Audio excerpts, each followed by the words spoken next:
The sun hung low over West Texas, bleeding red across an endless sky that stretched from horizon to horizon, like a wound that refused to close. Highway 90 cut through the landscape like a scar black asphalt shimmering in the heat, flanked on both sides by scrubland that hadn't seen rain in 63 days. The kind of emptiness that swallowed sound, that turned human voices into whispers even when you shouted. Marcus Stone felt that emptiness in his bones as his Harley rumbled beneath him, the only constant companion he had allowed himself in 15 years. 52 years old, and every single one of them etched into the weathered leather of his face, carved into the gray, threading through his beard, settled deep in eyes that had seen too much and felt too little. The wind tore at his leather vest at the faded Hell's Angels patch he'd stopped wearing 10 years ago, but couldn't bring himself to throw away. It sat in his saddlebag, now wrapped in plastic, a relic of a man who'd believed in brotherhood before he learned that brotherhood couldn't save you from yourself. 300 miles to the Mexican border. 300 miles and he could disappear into Baja, find some beach town where nobody knew his name, where nobody would ask about the scars on his knuckles or the haunted look that never quite left his eyes. 300 miles from a life that felt like wearing someone else's skin. The bike's engine thrummed a steady rhythm, 70 miles per hour, eating up distance with mechanical indifference. Marcus kept his eyes on the road ahead, on the heat mirages that made the asphalt look like water on the horizon, that never seemed to get any closer no matter how long he rode. He left to Austin at dawn without saying goodbye to anyone. Not that there was anyone to say goodbye to. Bull Brennan would figure it out eventually, would understand why Marcus's room at the clubhouse sat empty, why his spot at the bar would stay vacant. The Iron Brotherhood had been good to him. These past 5 years had given him a place when he had nothing, but Marcus knew better than to mistake shelter for home. Home was a word that belonged to other people, people who hadn't watched their 10-year-old son's casket lowered into the ground, people who hadn't spent the next decade trying to outrun the memory of a small hand slipping from their grip in a parking lot of tires, squealing of a moment of inattention that cost everything. Tommy would have been 20 now, would have been starting junior year at UT probably, would have been calling home on Sundays maybe, would have been alive if his father had been paying attention instead of checking his phone for a message from the clubhouse. Marcus throttled down the sudden deceleration, making his stomach drop. The memory had come on hard the way it always did, like a punch to the solar plexus. He pulled the bike to the shoulder gravel, crunching under the tires, and killed the engine. Silence rushed in to fill the space the motorcycle had occupied. The kind of silence that had weight, that pressed against your eardrums, that made you hear your own heartbeat like distant thunder. He swung off the bike, his legs stiff from 4 hours of riding, and walked a few steps into the scrubland, pulled off his sunglasses and rubbed his eyes with the heels of his hands, pressing hard enough to see stars. "Let it go," he muttered to himself, voice rough from disuse. "It's been 10 years. Let it go." But grief didn't work like that. Grief didn't care about calendars or good intentions or the miles you put between yourself and the place where everything fell apart. Grief rode on the back of your bike like a passenger you never invited, whispering in your ear at 60 miles per hour that you didn't deserve peace, that you'd had your chance at redemption and blown it, that some mistakes were too big to outrun. He stood there for 5 minutes, maybe 10, letting the desert heat bake into his skin, letting the sweat run down his back under the leather vest. Watched a vulture circle overhead, lazy loops against that bleeding sky, patient and knowing.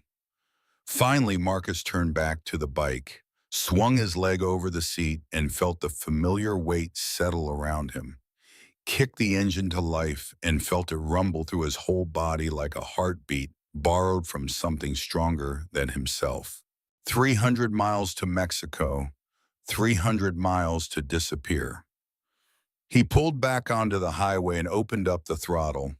The sun dropped lower, painting the landscape in shades of amber and rust, and Marcus rode into it like a man riding toward his own funeral. The highway stretched straight and true, and for a while there was nothing but the bike and the road and the empty miles between who he'd been and whoever he might become. Then he saw the child. At first, Marcus thought it was a mirage, another trick of the heat and the dying light, a shadow that would dissolve when he got closer. But the shadow didn't dissolve. It solidified, took shape, became a small figure, walking along the shoulder of the highway, moving away from him with slow, deliberate steps. A child, alone, in the middle of nowhere with the sun going down and nothing but empty desert in every direction. Marcus's first instinct was to keep riding. Not his business, not his problem. The world was full of tragedies, and he'd learned the hard way that trying to fix other people's problems didn't make your own any lighter. But his hand eased off the throttle anyway. The bike slowed, coasting now, and Marcus couldn't stop himself from looking closer as he approached. A boy, maybe 5, maybe 6 years old, wearing jeans that were too big and a t-shirt that hung off one small shoulder. Dark hair that needed washing, and skin streaked with dirt, and something darker that might have been dried blood. And no shoes. The boy's feet were bare, leaving small prints in the dust at the edge of the asphalt, and even from 20 feet away, Marcus could see they were cut and blistered and bleeding. Marcus pulled the bike to a stop 30 feet ahead of the child and sat there engine idling, watching in his mirrors as the boy kept walking. Didn't speed up, didn't slow down, didn't look up at the motorcycle or the man sitting on it. Just kept walking with that same mechanical persistence like he'd been walking for days and had no intention of stopping. Something in Marcus's chest tightened. Something he'd thought had died with Tommy had been buried 6 feet under with a casket that was too small and a grief that was too big. He killed the engine, swung off the bike, stood there on the side of Highway 90 in the dying light, and waited. The boy walked closer, 10 feet away now, and Marcus could see his face clearly. Round cheeks smudged with dirt, eyes that were too old for that young face, a mouth set in a tight line that spoke of determination or desperation or both. And clutched against his chest, held with both small hands, like it was the only thing in the world that mattered, a stuffed rabbit. Gray with dirt and age, one ear hanging by threads, button eyes that caught the last of the sunlight and seemed to stare directly at Marcus with something like accusation. The boy walked past Marcus without looking at him. Didn't acknowledge his presence, didn't ask for help, didn't do anything except keep walking with those bleeding feet and that impossibly old expression. Marcus watched him pass, told himself to get back on the bike, told himself this wasn't his business, told himself he'd made a promise to himself to stop trying to save people because he'd failed when it mattered most, and nothing he did now would ever change that. The boy was 15 feet past him now, 20, each step leaving a small red mark on the dusty shoulder of the highway.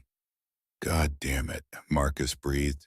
He caught up to the boy in 4 long strides, didn't touch him, didn't get too close, just matched his pace and walked beside him in silence for a dozen steps. Hey, Marcus said finally, his voice gentler than it had been in years. You got a name. The boy didn't respond, didn't even turn his head, just kept walking, eyes fixed on the horizon, small chest rising and falling with the effort of breathing in the desert heat.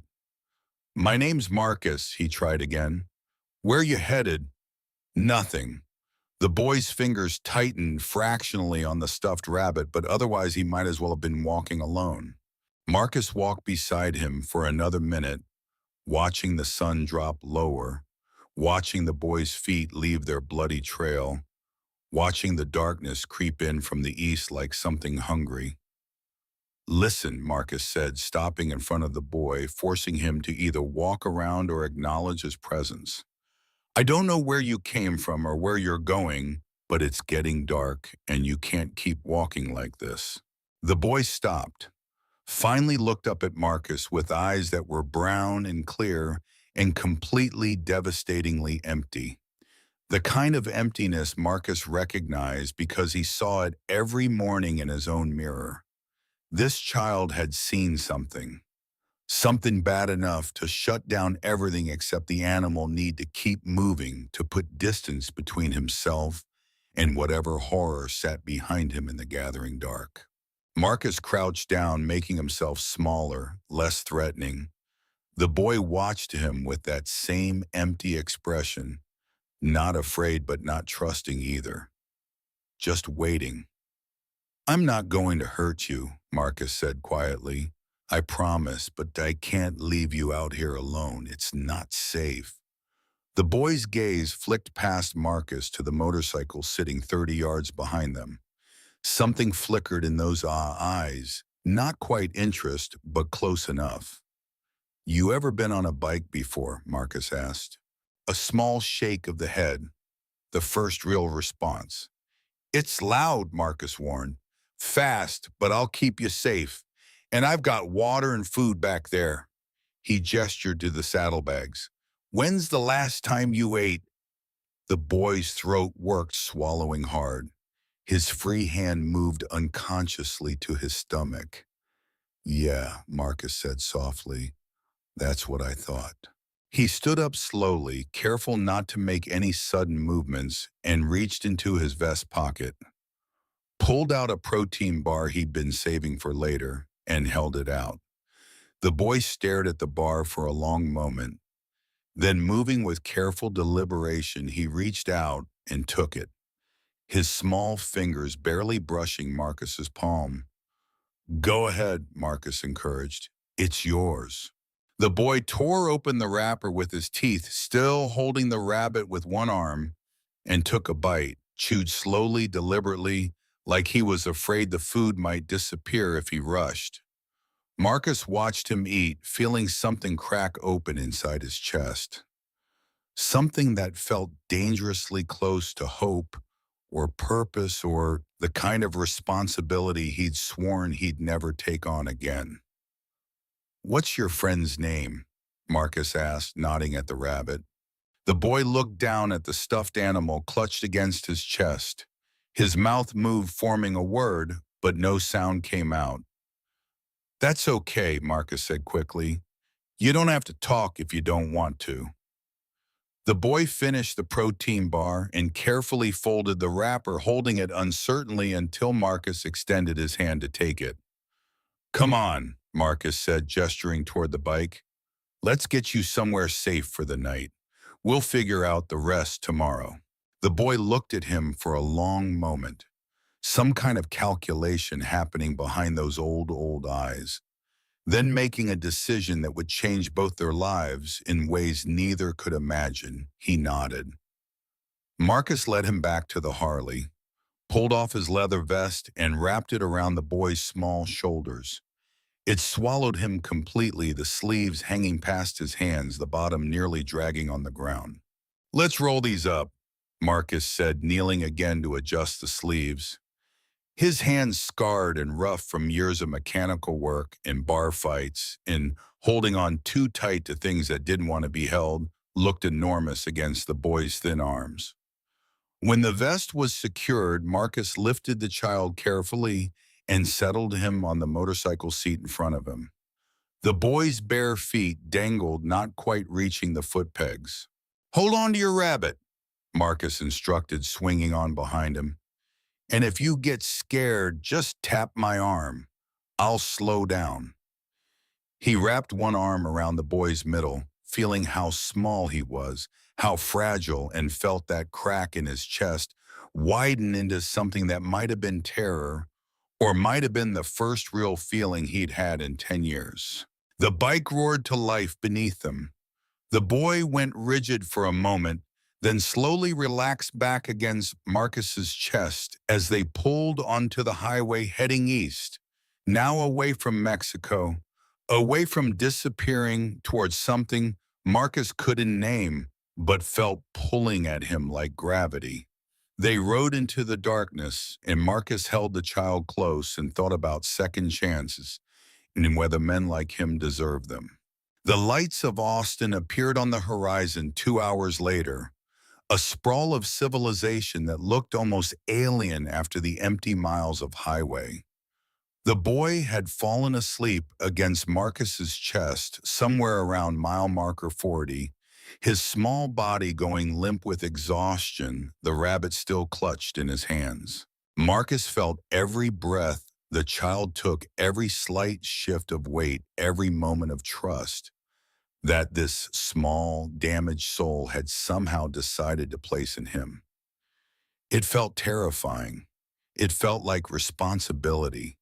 It felt like the last thing he needed and the only thing that mattered.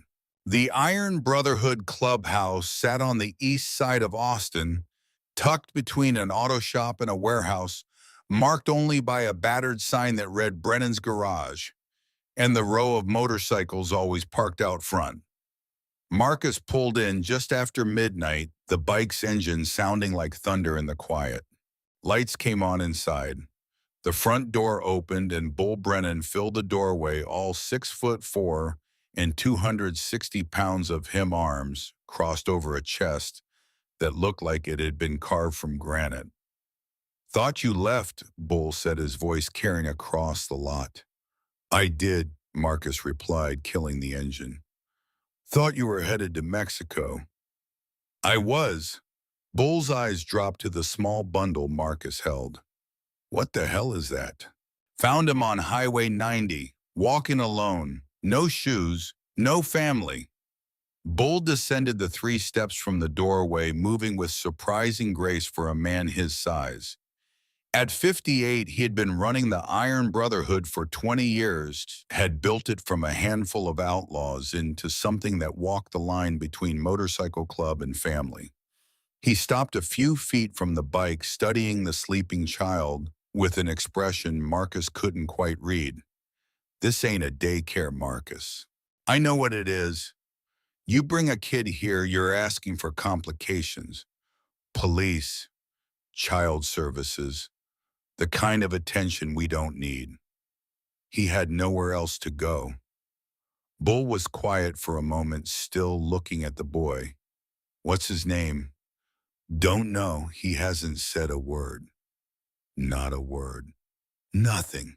Just walked, like he'd been walking for days. Bull ran a hand over his shaved head, a gesture Marcus recognized as Bull working through a problem, weighing options, calculating risks. "One night," Bull said finally. "We keep him one night, get him fed and cleaned up, call the proper authorities in the morning." Marcus nodded, relief flooding through him. One night. But as he carried the sleeping child inside past Bull's steady gaze and into the warm light of the clubhouse, Marcus knew it was a lie. Knew that something had shifted the moment he had crouched down beside this boy on that empty highway. Knew that one night would turn into two, would turn into a week, would turn into something he couldn't name but felt pulling at him like an undertow. The clubhouse smelled like motor oil and beer and the ghost of 1,000 cigarettes. The main room was large and open, with a bar against one wall, a pool table in the corner, and an assortment of battered furniture that had been donated or found or stolen over the years. 3 bikers looked up as Marcus entered. Snake lean and tattooed, setting down a beer. Diesel, built like his namesake, folding his cards from whatever game they had been playing. Hawk, older than all of them, with salt and pepper hair and eyes that didn't miss much. They all stared at the child in Marcus's arms. "The hell," Snake muttered, Found him on the highway, Marcus said, his voice brooking no argument. He needs a place to sleep. Bull moved past them, heading toward the back hallway. Put him in your room. Loretta left clean sheets yesterday. Marcus followed, carrying the boy carefully, mindful not to wake him. His room was small and sparse, just a bed and a dresser and a lamp, but it was clean and warm and safe. He laid the child on the bed, careful with the injured feet, and the boy curled immediately onto his side, the rabbit pulled close to his chest. In sleep, his face looked younger. The hardness gone, just a child who'd seen too much and walked too far. Marcus pulled off his boots and socks, studying the cuts and bruises on those small feet, winced at how bad they were. The boy must have walked 20 miles, maybe more, barefoot across asphalt and gravel, and God knew what else. Loretta would know what to do. Loretta Mae Donovan, 67 years old, had been Bull's late wife's best friend and had adopted the whole brotherhood as her unofficial sons. She ran the diner 2 blocks away and showed up at the clubhouse most mornings with food and wisdom in equal measure. Marcus found a clean shirt in his dresser and gently changed the boy out of his dirty clothes, moving slowly so as not to wake him. The child's ribs stood out too prominently. His arms were scratched and bruised. Someone hadn't been taking care of him, or something had happened that made care impossible. When the boy was settled, Marcus stood by the bed for a long moment, watching him breathe. Felt that crack in his chest widen into something that felt dangerously like caring, like connection, like all the things he had sworn off after Tommy died. "Who are you?" Marcus whispered to the sleeping child. "Where did you come from?" The boy didn't answer, just shifted slightly in sleep, his small hand reaching out unconsciously as if searching for something that wasn't there.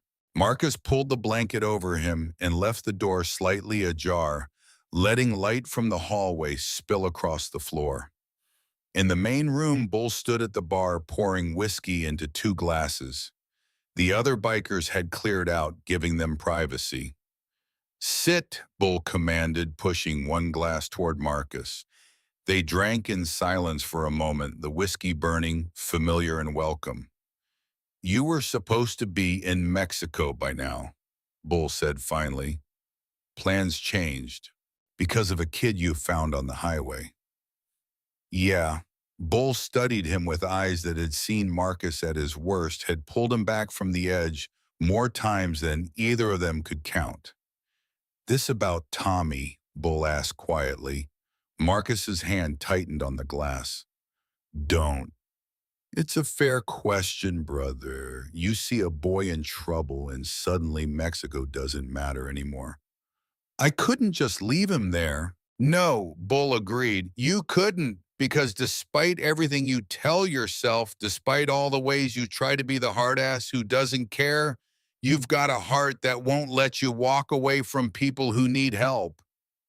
Marcus drained his glass. "One night you said, we call someone in the morning.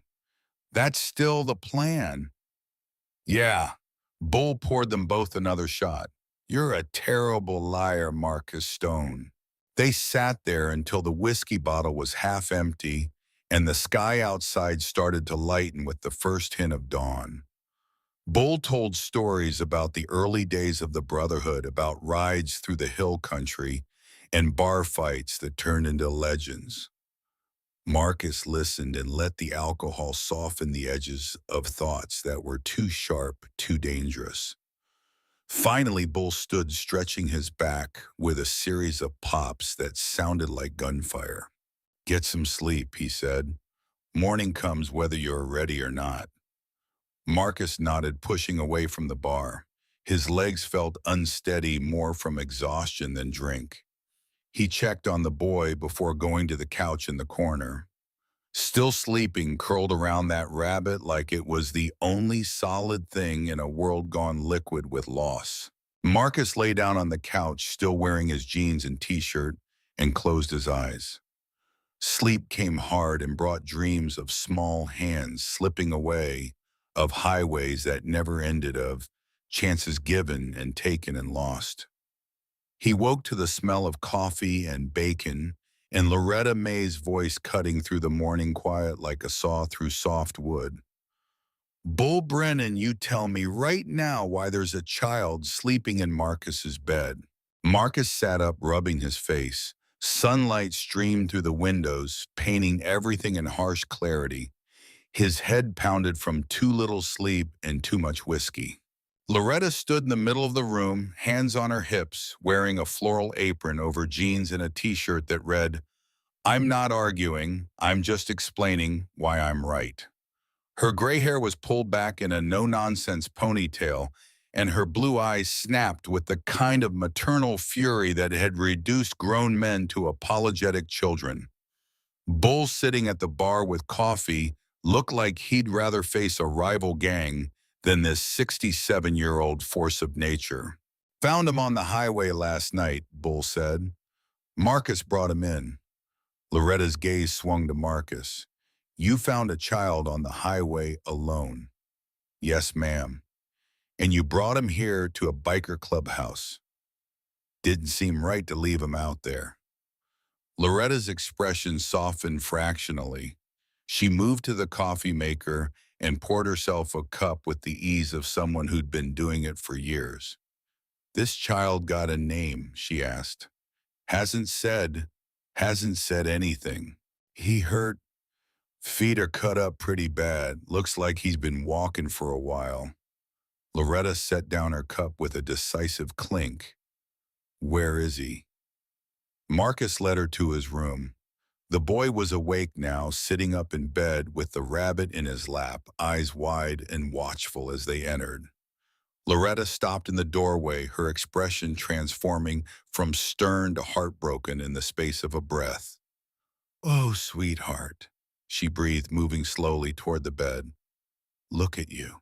The boy watched her approach with that same careful stillness Marcus had seen on the highway. Not quite afraid, but not trusting either, just waiting to see what would happen next. Loretta sat gently on the edge of the bed, keeping her movements slow and predictable. "My name's Loretta," she said, her voice soft as cotton. "What's yours, honey?" The boy's mouth moved, but no sound came out. "That's okay," Loretta assured him. "You don't have to talk if you don't want to." She gestured to the rabbit. "Your friend there looks like he's had some adventures." The boy pulled the rabbit closer. "I bet you're hungry," Loretta continued. "I brought fresh cinnamon rolls from the diner, and I make the best hot chocolate in 3 counties. Would you like some?" After a moment, the boy nodded. "Good." Loretta smiled, the expression warming her whole face. "But first, let's take a look at those feet. Marcus says they're hurting." She turned to Marcus, standing in the doorway. "Get me the first aid kit from under the bar. And warm water. Clean towels." Marcus moved automatically, grateful for something to do. When he returned, Loretta had coaxed the boy to the edge of the bed, his small feet dangling above the floor. She worked with gentle efficiency, cleaning the cuts, applying antiseptic that made the boy wince, but didn't draw a sound, wrapping the worst wounds with soft bandages. "You're brave," she told him, taping the last bandage. "Braver than most grown men I know." The boy looked at her with those old eyes, and something passed between them. Some kind of understanding that transcended words. "There," Loretta said, patting his knee. "All done. Now let's get some food in you." She helped him stand the bandages, making his feet look even smaller. Together they walked to the main room, Loretta supporting him when he wobbled. Bull had set up plates at the bar, steam rising from the cinnamon rolls piled there. The boy climbed onto a stool, the rabbit placed carefully beside him, and stared at the food like he couldn't quite believe it was real. "Go ahead, honey," Loretta encouraged. "Eat as much as you want." The boy ate slowly, methodically, taking small bites and chewing thoroughly. Marcus watched from his position, leaning against the wall, watched the way the child's shoulders gradually relaxed, the way some of the watchfulness left his eyes. "We need to call someone," Bull said quietly, coming to stand beside Marcus. "Child services, police." "I know. Kid could be reported missing. Parents looking for him." Marcus thought about those bleeding feet, that empty expression, the way the boy had kept walking into the darkness alone. Or maybe they're not. Loretta was refilling the boy's hot chocolate, talking to him in a steady stream of gentle observations about the weather and the diner, and nothing that required an answer. The boy listened occasionally, nodding slowly, working his way through a second cinnamon roll. "What's your gut say?" Bull asked. Marcus watched the child, watched the way he held himself, the way he kept the rabbit close, the way his eyes tracked every movement in the room like he was calculating escape routes. "My gut says something bad happened to him," Marcus said quietly. "Something bad enough that walking alone into the desert seemed safer than staying wherever he came from." Bull nodded slowly. "Then we don't rush into anything. But Marcus, we can't keep him here indefinitely. This place, what we are, it's not set up for a child." "I know." But even as he said it, Marcus was thinking about how the morning light caught in the boy's hair, turning it copper, about how small his hands looked wrapped around the mug of hot chocolate, about how the crack in Marcus's chest had widened into something that felt dangerously like purpose. The boy finished eating and slid off the stool, wincing slightly as his bandaged feet hit the floor. He picked up the rabbit and walked slowly to where Marcus stood, looking up at him with an expression Marcus couldn't quite read. Then, moving with careful deliberation, the boy reached out and took Marcus's hand. The touch was electric. Small fingers wrapping around Marcus's calloused palm, holding on with surprising strength. "You're safe here," Marcus heard himself say, his voice rough. "Nobody's going to hurt you." The boy nodded, still not speaking, but his grip on Marcus's hand tightened fractionally.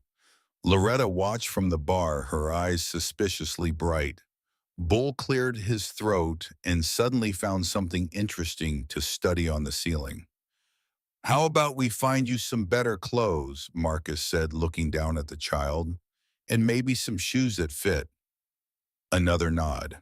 They spent the morning transforming the lost boy into something that looked less like a ghost and more like a child. Snake contributed a pair of sneakers his nephew had outgrown. Diesel found jeans and t-shirts in the donation box Loretta kept at the diner. Hawk produced socks carefully folded. The brotherhood, for all their rough edges and checkered pasts, moved around the boy with surprising gentleness. They spoke quietly, moved slowly, gave him space, but made sure he knew they were there if he needed them. By noon, the boy was dressed in clothes that fit his feet, protected by sneakers and fresh bandages. His hair was clean, his face scrubbed, and though he still didn't speak, something in his eyes looked less haunted. Marcus found himself unable to leave the child's side, found excuses to stay close to check on and to make sure he was comfortable. Bull noticed, raised an eyebrow, said nothing. They were sitting together on the couch, the boy carefully examining a toy car Snake had given him when headlights flashed across the front windows. Everyone in the clubhouse tensed. It was too early for the usual crowd, too late for deliveries. Bull moved to the window, parted the blinds with two fingers. "White sedan," he reported. "One man coming to the door." Marcus felt the boy go rigid beside him, felt small fingers suddenly grip his arm with desperate strength. "You know this person?" Marcus asked quietly. The boy didn't answer, but his eyes were wide with something that looked like terror. A knock at the door, polite, professional, wrong in a way Marcus couldn't articulate but felt in his bones. Bull opened the door, blocking the entrance with his considerable bulk. Help you. Good afternoon. The man's voice was smooth, educated, the kind of voice that belonged to someone who wore suits and carried business cards. I'm looking for a young boy, 5 years old, dark hair. May have come through this area recently. Marcus's hand moved instinctively to the boy's shoulder, protective. Who's asking? Bull growled. My name is Vincent Crane. I'm the child's uncle. His parents were killed in a house fire last week. The boy ran away from the hospital before we could place him in protective custody. The boy's fingers dug into Marcus's arm hard enough to bruise. His whole body was shaking now, trembling like a leaf in a storm. Bull glanced back at Marcus, a question in his eyes. I'm his only living relative, Vincent continued. I've been searching for days. If you've seen him, I'd be very grateful for any information. Marcus looked down at the child pressed against his side, at the terror written clear as day across that small face, at the way he was shaking his head frantically, silently screaming denial. And Marcus knew with the same gut certainty that had made him turn back on that highway that Vincent Crane was lying. Haven't seen any kid, Bull said, his voice flat. This is a private club, not the kind of place you'd find children. Vincent's smile didn't reach his eyes. Of course, but if you should happen to see a boy matching that description, I'd appreciate a call. He produced a business card, held it out. Bull took it without looking at it. The boy's traumatized, Vincent added. Confused. He may say things that aren't true, make accusations that don't make sense. It's important he gets proper psychological care as soon as possible. Like I said, Bull repeated, haven't seen anyone. Vincent's gaze moved past Bull, scanning the interior of the clubhouse. For a moment, his eyes seemed to land directly on where Marcus sat with the boy, and Marcus felt the child press closer, trying to make himself invisible. Thank you for your time, Vincent said, finally still smiling that empty smile. I'll be in the area for a few more days, in case anything comes up. Bull closed the door without responding, locked it, turned to face the room. The boy was curled into Marcus now, face buried against his chest, small body racked with silent sobs. Talk to me, kid, Marcus said softly, one hand moving automatically to stroke the child's hair. What is it? The boy lifted his face, tears streaming down his cheeks, and opened his mouth. The words, when they finally came, were barely a whisper, raw and broken and terrified. Don't let him take me. Please. He hurt them. He hurt Mom and Dad. The room went silent. Every biker turned to stare. The boy was speaking, and what he was saying changed everything. The words hung in the air like smoke after gunfire, thick and choking and impossible to ignore. Marcus felt the boy's tears soaking through his shirt, felt the small body trembling against his chest, and something inside him that had been dormant for 10 years roared to life with the fury of a sleeping giant finally awakened. Say that again. Bull said, his voice deadly quiet as he moved closer. What did you just say? The boy lifted his face from Marcus's chest, his cheeks streaked with tears, his eyes red-rimmed but suddenly fierce with a clarity that was heartbreaking in its intensity. The man at the door, the boy whispered, his voice hoarse from disuse. He hurt my mom and dad. He made the fire. Loretta had moved from the bar, her hand covering her mouth, her eyes wide with horror and understanding. Marcus felt his jaw tighten, felt rage building in his chest like pressure in a boiler about to explode. Are you saying that man killed your parents? The boy nodded, fresh tears spilling down his face. I saw him before the fire. He was yelling at Dad. Mom put me in the closet. She said, don't come out no matter what. I heard the yelling get louder. Then I smelled smoke. His small hands clutched at Marcus's shirt, fingers twisting the fabric. I waited like Mom said, but it got so hot and quiet. When I came out, everything was black and burning. Mom and Dad were on the floor. They wouldn't wake up. The child's voice broke completely. I tried to wake them up, but they were too heavy and the smoke was so bad. And then I heard him coming back. The man, Marcus asked gently, though his own voice was shaking with barely controlled fury. Vincent. He came back inside.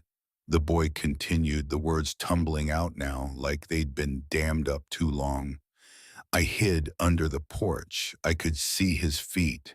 He was looking for something, kicking through the ashes, talking on his phone. He said the package is gone. The witnesses are handled. I'll find the kid. Marcus and Bull exchanged a look. This wasn't a family tragedy. This was murder. Deliberate, calculated murder, and this 5-year-old child was the only witness left alive. How long ago was this, Bull asked, the boy's face scrunched up, trying to remember. I don't know. I walked for a long time. It got dark lots of times, maybe 5 dark times. 5 days. This child had been walking alone for 5 days, hiding during the day, moving at night, barefoot and terrified and hunted. What's your name, sweetheart? Loretta asked gently, kneeling beside the couch. The boy looked at her, then at Marcus, then back at Loretta. Eli, he whispered. Eli Hayes. Eli, Marcus repeated, tasting the name, feeling it settle into his chest like it had always belonged there. I'm Marcus, and I promise you nobody is going to hurt you. Not while I'm breathing. Eli's eyes, those old eyes in that young face, searched Marcus's as if trying to determine whether this was a promise that could be trusted. Whatever he saw there must have satisfied him, because he nodded and pressed his face back against Marcus's chest. Bull was already moving, pulling out his phone. I'm calling contacts at APD. If there was a house fire with fatalities in the last week, they'll have a record. Wait, Marcus said. If Vincent is who this kid says he is, he's been looking for 5 days. He's got resources, probably contacts. We call the cops, and who knows where that information goes. So what do you suggest, Bull asked. We can't just sit on this. We sit on it for tonight, Marcus said. We make sure Eli is safe. We figure out who Vincent Crane really is. Then we go to the authorities with everything we know all at once, too big to sweep under the rug. Diesel spoke up from where he'd been standing by the window. Car's still out there, white sedan parked at the end of the block. He's watching. The boy whimpered against Marcus's chest. All right, Bull said, his commander voice kicking in. New protocol. Nobody in or out without checking first. Eyes on all approaches.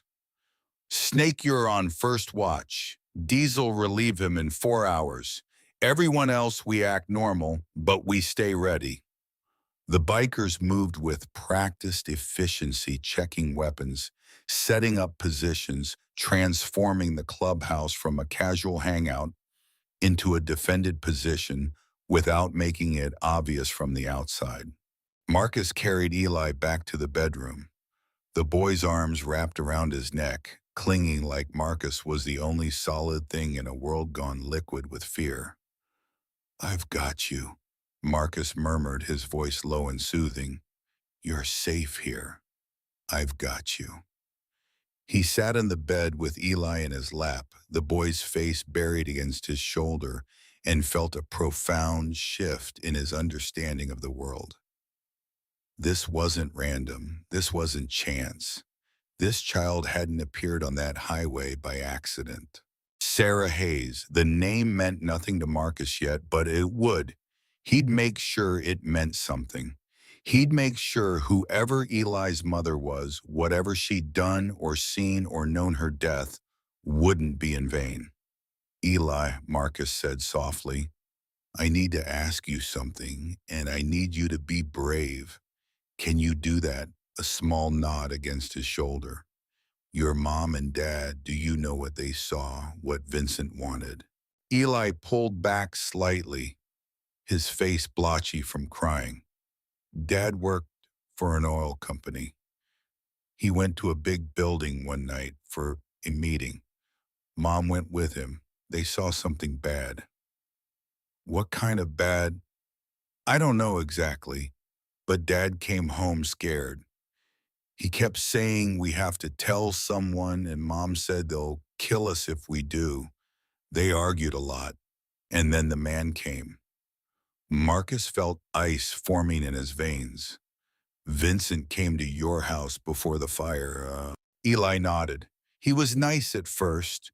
He said he just wanted to talk. But then he got angry. He said Dad and Mom needed to forget what they saw, that it was better for everyone, especially for me, if they forgot. And your parents refused. Dad said he couldn't forget, that people would die if he stayed quiet. Vincent said people would die anyway, and it better not be his own family. Eli's voice dropped to a whisper. Then he left. That was 2 days before the fire. Marcus closed his eyes, rage and sorrow warring in his chest. Eli's parents had made the brave choice, the right choice, and it had gotten them killed. Had left their 5-year-old son orphaned and hunted.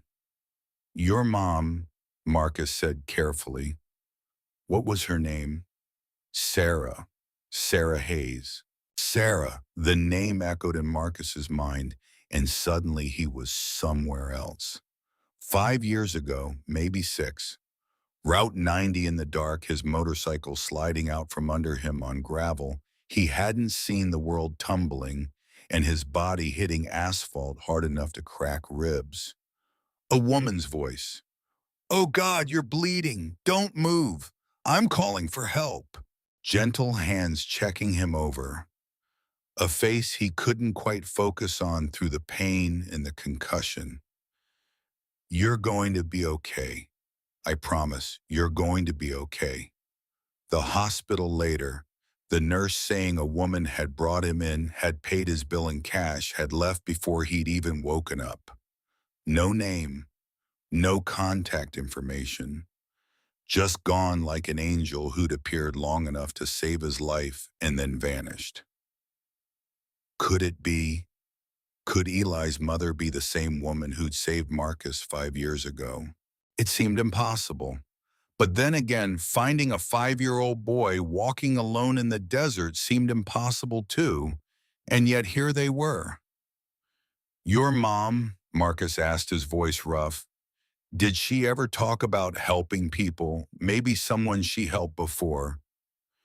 Eli thought about it, his face scrunched in concentration. She helped people all the time. She was a nurse. She said everybody deserves help when they're hurting. A nurse, Route 90, 5 years ago. The pieces were falling into place with a synchronicity that felt less like coincidence and more like fate. What is it? Eli asked, sensing something in Marcus's expression. Nothing, Marcus said, though his mind was racing. Just thinking. But he filed it away, this growing suspicion that his life and Eli's had been intertwined long before that highway meeting. That maybe the universe didn't deal in random chance as much as he'd believed. There was a soft knock on the door. Loretta entered carrying a tray with soup and crackers, a glass of milk. Thought you might be hungry, she said, setting the tray on the dresser. Her eyes were kind as she looked at Eli. Real food this time, not just cinnamon rolls. Eli managed a small smile. Can you eat a little? Marcus asked. For me? Eli nodded and slid off Marcus's lap. Loretta helped him settle at the small desk with the food, then drew Marcus aside. Bull made some calls, she said quietly. There was a house fire in Fredericksburg 6 days ago. David and Sarah Hayes, ruled accidental caused by faulty wiring. No mention of a child. Because Vincent covered it up, Marcus said. Made it look like an accident. Probably thought Eli died in the fire. And when he realized the boy survived, he's been hunting him ever since. Loretta glanced at Eli, who was eating slowly, methodically. That child has been through hell. I know. He's bonded with you, Marcus. He trusts you. I know that too. Loretta put a hand on his arm, her grip surprisingly strong. I also know what you're thinking, and you need to be careful. This isn't about Tommy. This is a different child, a different situation. Marcus pulled away gently. I'm not trying to replace my son. I know you're not. But grief has a way of making us see second chances where there might only be more heartbreak. That boy needs stability, Marcus. He needs safety and therapy and a life that isn't running from a killer. And he'll have all that, Marcus said firmly. But first he needs to survive long enough to get it. The night settled over the clubhouse like a heavy blanket. Eli had eaten half the soup before exhaustion claimed him. Marcus carried him back to bed, tucked him in with the rabbit clutched close, and stood guard by the window watching the white sedan that still sat at the end of the block. Vincent Crane wasn't leaving, wasn't giving up, which meant they needed to know exactly who they were dealing with. Bull found him there an hour later. Got something, he said, handing Marcus a tablet. The screen showed a professional photo auto, Vincent Crane, 38 years old, former CIA, analyst, current status listed as independent security consultant, which was code for mercenary for someone who did the jobs that needed to be off the books. There's more, Bull said, swiping to the next screen. He's got connections to Wagner Security Solutions, a private military contractor that operates in oil-rich regions. Afghanistan, Iraq, Venezuela, West Texas, where Eli's father had worked. Marcus read through the file, piecing it together. David Hayes, petroleum engineer, had likely stumbled onto something involving Wagner Solutions. Maybe illegal drilling, maybe arms dealing, maybe something else entirely. Whatever it was, it had been worth killing for. Senator Thomas Ridgway, Marcus read from the file, died 3 weeks ago in a car accident in Austin, was investigating illegal activities by private military contractors operating in Texas. The pieces were clicking into place. David Hayes had witnessed something involving Wagner Solutions and Senator Ridgway. Maybe a meeting, maybe a deal, maybe a murder. He'd threatened to go public. Vincent had eliminated him, the senator, and tried to eliminate Eli. This is bigger than we thought, Bull said quietly. Which means we need to be smarter than we thought, Marcus replied. A sound from the bed made them both turn. Eli was sitting up, rubbing his eyes, the rabbit in his lap. Can't sleep, Marcus asked gently, moving to sit beside him. Eli shook his head. Bad dreams. About the fire. A nod. Marcus pulled the boy close, feeling small arms wrap around his middle. The dreams can't hurt you, and I'm right here. I'm not going anywhere. Promise. The word hit Marcus like a physical blow. How many times had he promised Tommy he'd be there? How many times had he failed to keep that promise? But this was different. This was a chance to do it right, to be the man he should have been, to protect someone who desperately needed protecting. I promise, Marcus said, and meant it with every fiber of his being. Eli relaxed against him. After a moment, he said quietly, Mr. Marcus. Yeah, buddy. My mom, before she put me in the closet, she said something. Marcus waited patient. She said if anything bad happened, I should find the good people. She said I'd know them because they'd have kind eyes like someone she helped once. Eli looked up at Marcus. You have kind eyes. Marcus felt something break open in his chest. Something that felt like redemption, like purpose, like a door opening onto a future he'd thought was closed forever. Your mom sounds like she was a smart woman, he managed to say past the lump in his throat. She was the best, Eli whispered. I miss her. I know, buddy, I know. They sat together in the quiet Marcus, holding Eli, the boy's breath, gradually evening out into sleep. And Marcus thought about Sarah Hayes, about kind eyes, and second chances, about the impossible synchronicity of saving and being saved. He needed to know for sure, needed to confirm what his gut was telling him. Carefully, so as not to wake Eli, Marcus laid him back on the bed. Then he went to where he'd stored Eli's few possessions, the dirty clothes they had taken off him that first night. The rabbit was on the bed with Eli, but Marcus remembered it had seemed heavier than it should be. He picked it up gently, felt along the seams, found a slight bulge near where one ear had been hanging loose. With careful fingers, he felt inside the tear in the fabric. Something crinkled. Paper. Marcus's heart pounded as he worked the object free. An envelope sealed, slightly yellowed with age. On the front, in neat handwriting, to whoever finds this note. His hands shook as he opened it. The letter inside was written in the same neat script, the ink slightly faded but still clear. To whoever finds this note, if you're reading this, you found my son, Eli. I pray he's safe. If anything has happened to me and my husband, please watch over him. He's a special boy with a gentle heart. I believe in second chances. Years ago, I found a man badly injured after his motorcycle crashed on Route 90. He was wearing a leather vest with angel wings on the back. I helped him, got him to safety, never saw him again.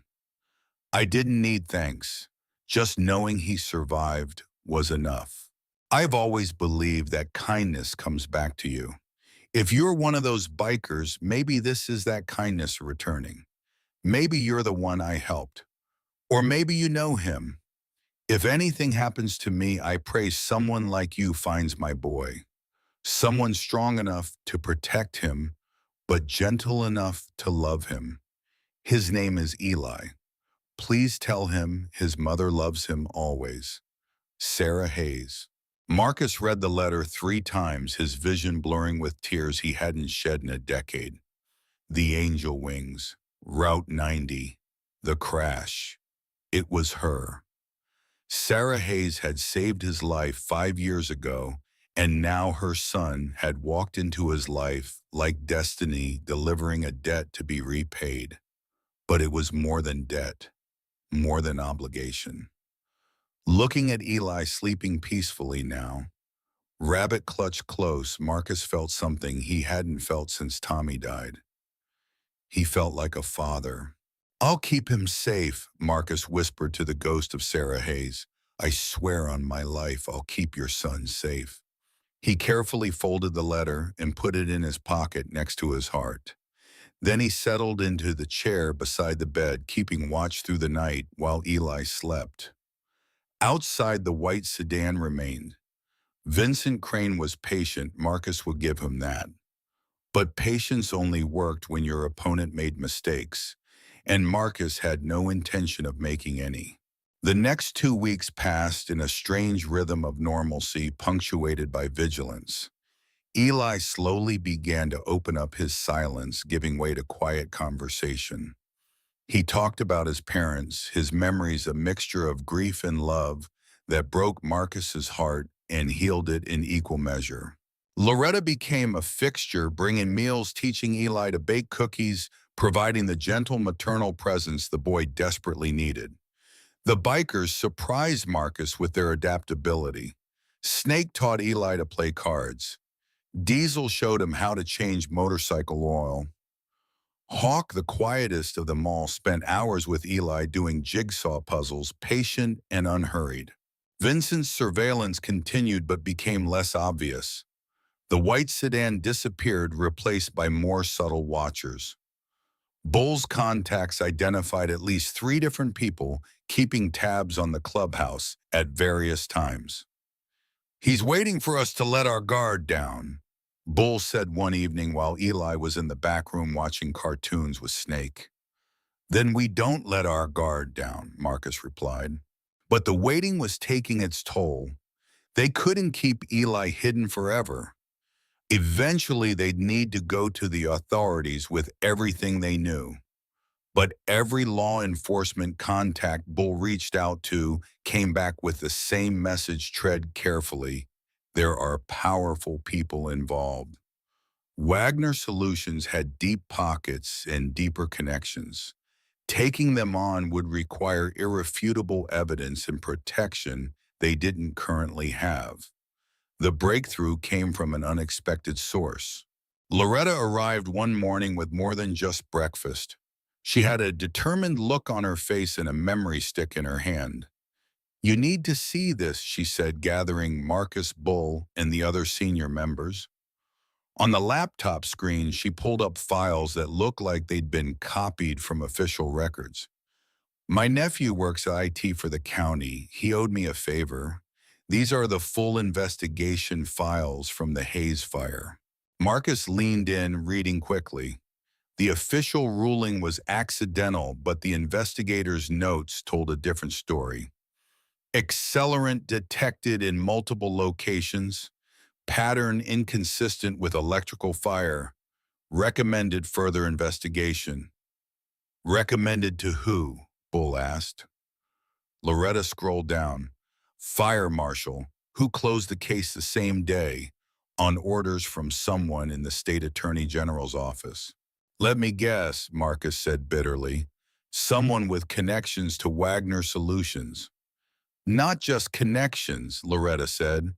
"The assistant AG who signed off his brother-in-law sits on Wagner's board of directors. It was a cover-up from top to bottom." And Eli was the only loose end that could unravel it all. "We need to go federal," Bull said. "Someone outside the state system." Marcus thought about it. "I know someone. Guy I served with in Iraq. He's FBI now, based out of Houston, specialized in corruption cases." "Can you trust him?" Marcus remembered Staff Sergeant Michael Chen now. Special Agent Chen, who'd pulled Marcus out of a firefight in Fallujah, who'd sat with him in the hospital when the shrapnel was being dug out of his back, who'd told him that surviving meant you had an obligation to make it count for something. "Yeah," Marcus said. "I can trust him." He made the call that night, speaking in low tones while Eli slept. Chen listened without interrupting, asked pointed questions, and finally said the words Marcus needed to hear. "I can help, but I need the kid safe first. If he testifies, he becomes a target for anyone involved in this." "What are you suggesting?" "Protective custody, federal safe house. You, the kid, and whoever else you trust. We build the case, we protect the witness, we take these bastards down properly." It made sense. It was a smart play. But Marcus felt resistance rising in his chest at the thought of letting anyone else protect Eli, even federal agents he should theoretically trust more than a bunch of bikers. "I need to think about it," Marcus said. "Don't think too long," Chen warned. "These people don't stay patient forever." That night, Marcus couldn't sleep.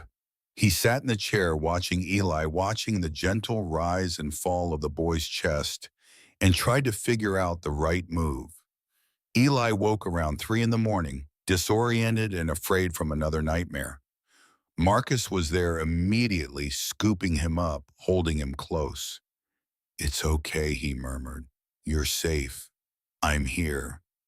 Don't let them take me, Eli whispered against his shoulder. Never. Promise. Marcus held him tighter. I promise. As Eli's breathing evened out again, Marcus made a decision. They'd go to the safe house, yes, but he would be there every second. No one would protect this child except him. Bull agreed to the plan the next morning. When 2 days, Marcus said, Chen is setting things up. He'll have agents here to escort us to a location outside Houston. Eli took the news better than Marcus expected. Will you be there was his only question. Every second, Marcus assured him, then okay. The next 48 hours passed in preparation. Stories were coordinated, evidence was compiled, contacts were notified. The white sedan reappeared. Vincent, apparently sensing something was shifting. On the last night before the transfer, Loretta made a special dinner. Pot roast and mashed potatoes, Eli's favorite. The whole brotherhood gathered, men who'd lived outside society's rules, coming together to protect one small boy. It should have been a celebration. It should have been the moment they exhaled, knowing they'd made it to safety. Instead, it became the night everything fell apart. They came at midnight, not subtly, not carefully, but with overwhelming force. 12 men in tactical gear, flashbangs through the windows, the front door blown off its hinges. Marcus was on his feet instantly. Eli already in his arms, running for the back room where they'd prepared an escape route. Behind him, he heard Bull shouting orders, heard gunfire, heard the clubhouse erupt into chaos. He got Eli into the utility closet, the false wall panel already pulled back. Stay here, he commanded. Don't come out until I come for you. Do you understand? Eli's eyes were wide with terror, but he nodded. Marcus sealed the panel and turned to face the assault. He made it 3 steps before a flashbang detonated in front of him. His vision went white, his ears ringing, and he went down hard. Through the disorientation, he felt hands grabbing him, felt the impact of a rifle butt against his skull, felt consciousness slipping away like water through his fingers. The last thing he heard was Eli screaming his name. Not Mr. Marcus, not the formal distance the boy had maintained for weeks. Dad, Dad, please. And then darkness took him, and Marcus knew he had failed again. When consciousness returned, it came in waves of pain and nausea. Marcus's head pounded like someone was driving spikes through his skull. His hands were zip-tied behind his back, and he was slumped against a wall that felt like concrete. He forced his eyes open. Warehouse. Big and empty and cold. Industrial lights overhead casting harsh shadows. Bull was beside him, also zip-tied, blood running from a cut above his eye. Easy, Bull said quietly. Don't move too fast. Eli, Marcus croaked. Where's Eli? Bull's expression told him everything before the words came. They found the safe room. No, God, no. Marcus struggled against the zip ties, rage and terror giving him strength. The plastic bit into his wrist, drawing blood, but he didn't care. Marcus, stop, Bull commanded. You're going to hurt yourself. I don't care. I have to. You have to stay alive, Bull interrupted, because Eli needs you alive. Footsteps echoed across the warehouse floor. Vincent Crane emerged from the shadows, and for the first time Marcus saw him clearly. Handsome in a cold way, expensive suit, eyes that held no warmth or mercy.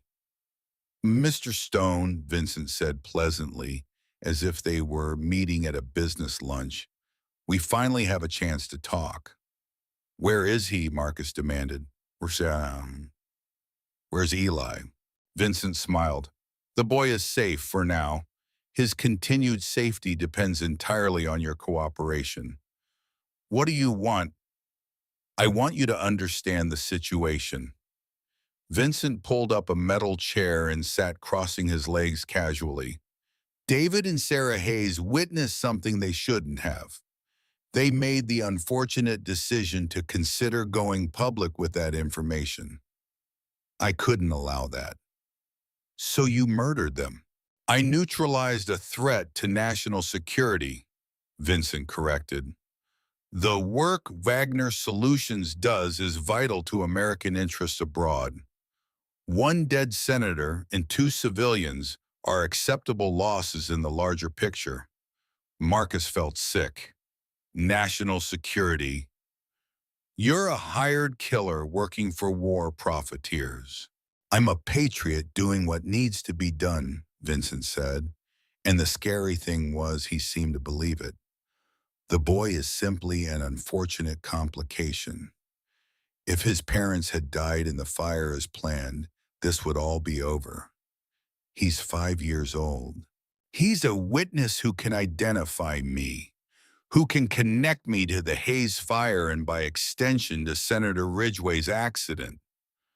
Vincent leaned forward. I don't kill children lightly, Mr. Stone. It goes against my principles. So I'm going to give you a choice. What choice? You convince the boy to stay quiet. You take him disappear somewhere far from Texas. Mexico, Canada doesn't matter. You never speak of this again. Never contact authorities. Never mention Wagner Solutions or my name. And in exchange, you both live. Marcus stared at him. You're asking me to run. I'm offering you survival. The alternative is I eliminate the threat permanently. The boy, you, everyone in your little brotherhood who knows anything about this.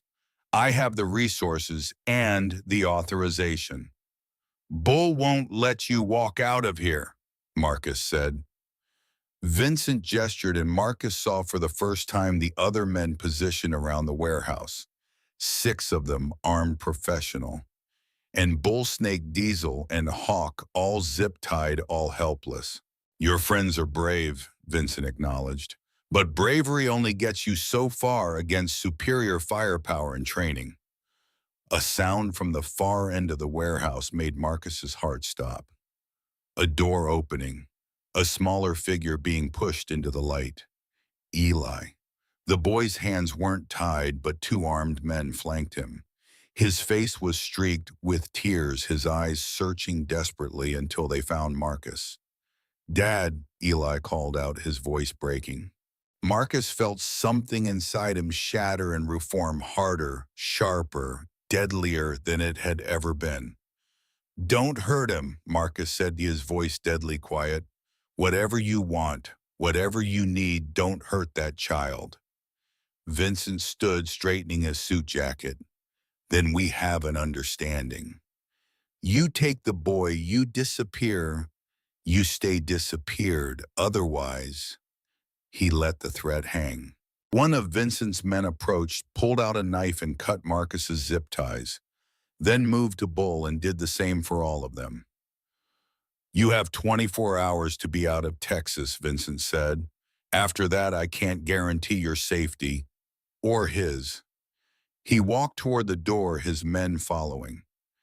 At the exit, he paused. For what it's worth, Mr. Stone, I respect what you tried to do. Protecting the boy.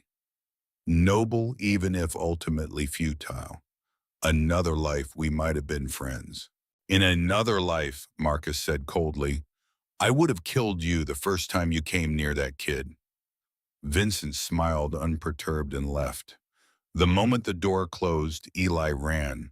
Across the warehouse floor, small feet slapping concrete straight into Marcus's arms.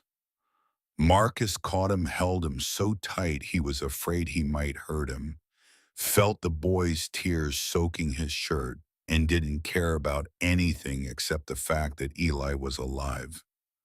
Was here, was safe for this moment at least.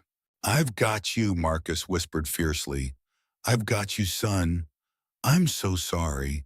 I'm so sorry. You came back, Eli sobbed. You promised, and you came back. Bull approached, his expression grim. We need to move, now, before they change their minds. Marcus stood Eli still in his arms and looked at his brothers. I'm sorry I brought this down on you. Don't, Bull said firmly. We protect our own, always have.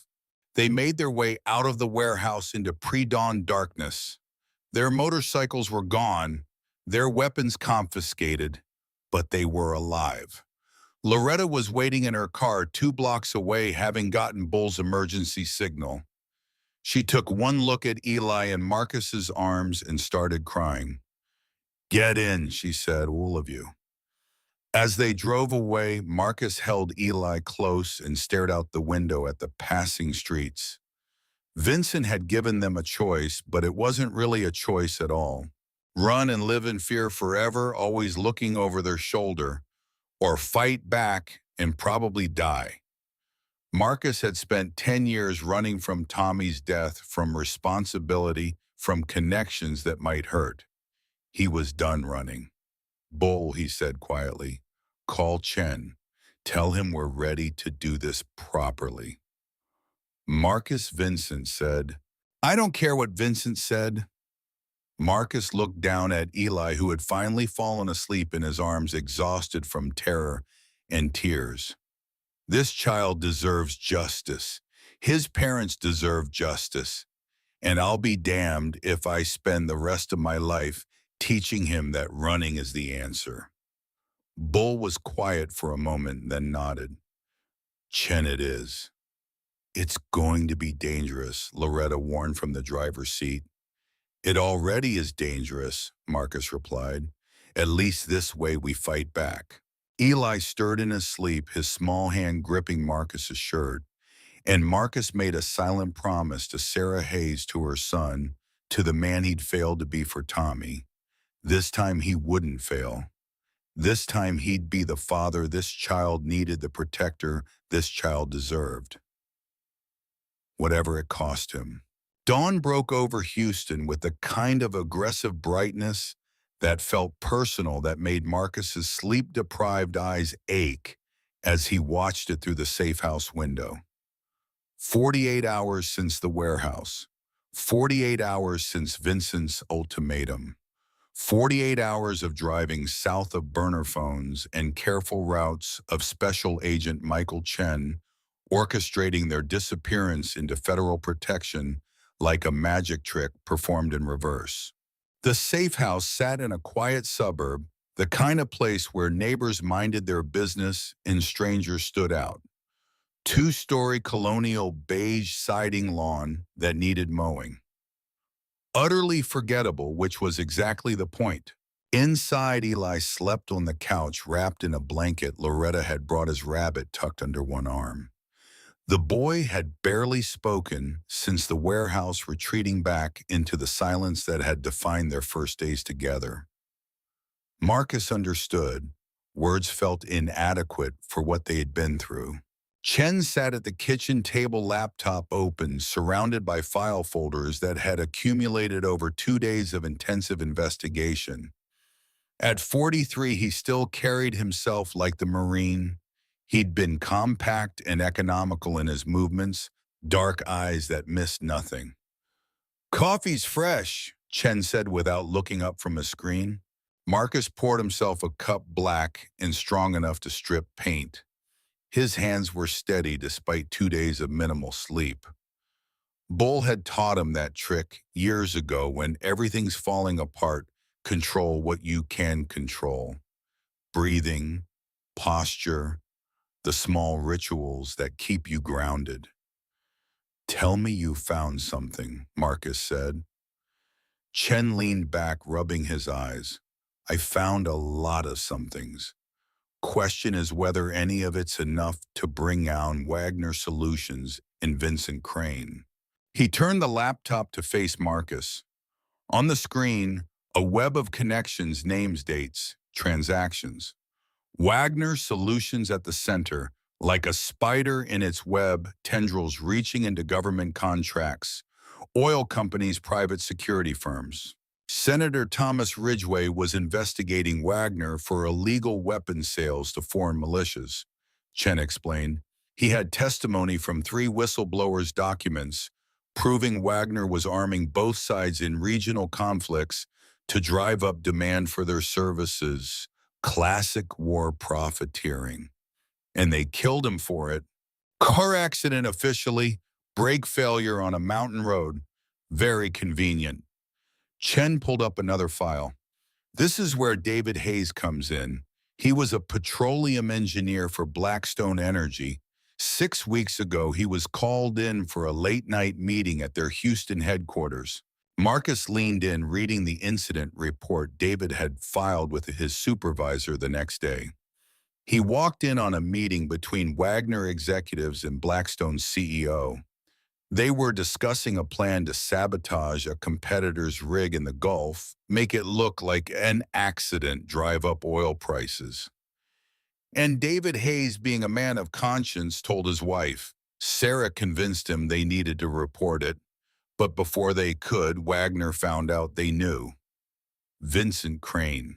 Vincent Crane, Chen confirmed.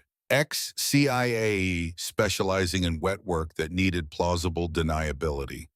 He's orchestrated at least 8 accidents that we can prove, probably dozens more we can't. The man's a ghost, Marcus.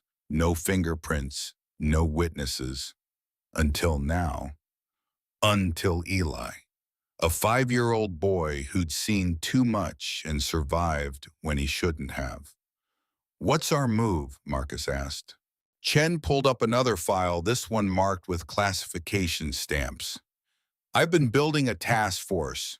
FBI, DOJ, some people at DOU, who've been wanting to take down Wagner for years. We have enough to get warrants to freeze assets to start dismantling their operation. But Vincent Crane is in the wind. Without him, we can prosecute Wagner's leadership for conspiracy weapons charges, maybe fraud. But murder Ridgway, the Hayes couple, that's all Crane, and without him in custody, those cases stay open. He'll come for Eli. He has to, Chen agreed grimly. The boy's the only witness who can put Crane at the Hayes house before the fire. Without Eli's testimony, it's just our theory. With it, we can connect Crane to multiple homicides, domestic terrorism charges, the whole package. Marcus looked at Eli sleeping peacefully, his small chest rising and falling, with the rhythm of childhood dreams that should have been innocent, but weren't anymore. You're asking me to use him as bait. I'm asking you to let me do my job, Chen said carefully. We protect Eli, we build the case, and when Crane comes, because he will come, we're ready for him. How ready? Chen stood, walked to the window, checked the street with the automatic caution of someone who'd spent too long in war zones. We have surveillance on this location, 24-hour protection detail, panic buttons in every room. The moment Crane or any of his people show up, we have tactical teams ready to deploy. And if something goes wrong, then I've failed and you have every right to kill me yourself. Chen turned back, his expression serious. But I don't plan on failing. I didn't pull you out of that alley in Fallujah just to let you down now.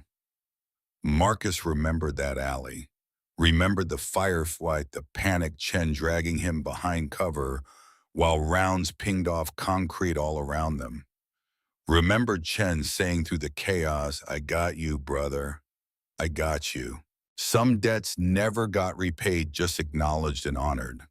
How long until you're ready to move? Marcus asked. 72 hours. We execute warrants simultaneously across 8 states. Freeze Wagner's accounts. Arrest everyone from the CEO down to the janitors who looked the other way. Chen's smile was sharp. We're calling it Operation Wildfire. Burn it all down. Poetic. I thought so. A sound from the living room made them both turn.